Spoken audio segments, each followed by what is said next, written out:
Navodila in opozorila pred pričetkom cupping terapije.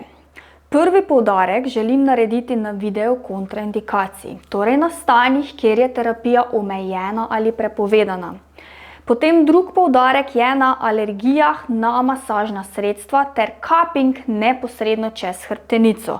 Še posebej, če ne poznamo točne diagnoze stranke, tako da prosim, ne, nikoli.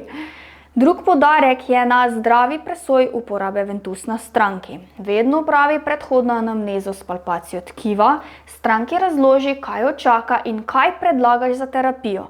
Nato vedno ogrej kožo s tehniko vlek in relaksacija, ki naj ti služi tudi kot prepoznavanje tipa kože.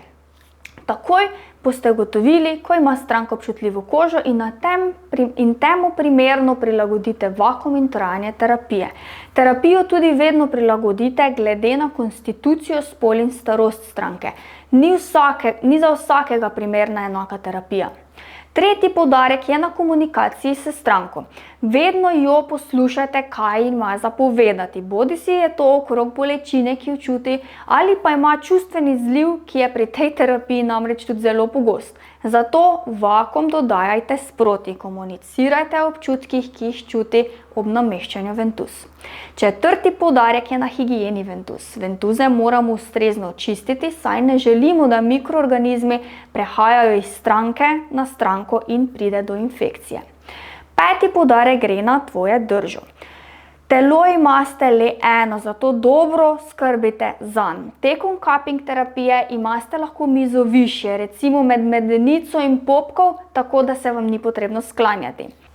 Šesti poudarek gre na kombinacijo te terapije z drugimi masažami.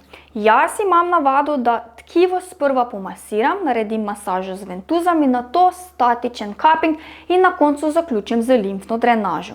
Ne rabite narediti enako kot jaz. Lahko uporabite cupping kot samostojno delno terapijo, vendar vam polagam na dušo, da vedno zaključite z limfno drenažo, zato da pomagate limfi odnesti vse naplavljene odpadne produkte do bezgavk.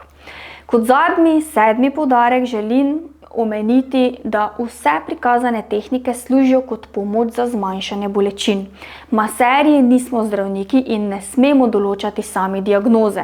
Postopki, ki so opisani in prikazani pred cuppingom za posamezne bolezni ali poškodbe, veljajo le, če ima stranka diagnosticirano omenjeno poškodbo, saj lahko v nasprotnem primeru stanje in bolečine le še poslabšamo.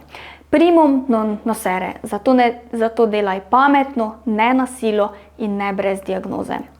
Tako, omenila sem vse pomembne točke in vedno si zapomni, cupping bo deloval, če ga izvajamo pametneje, ne močneje. Tako, se vidimo v naslednjem videu.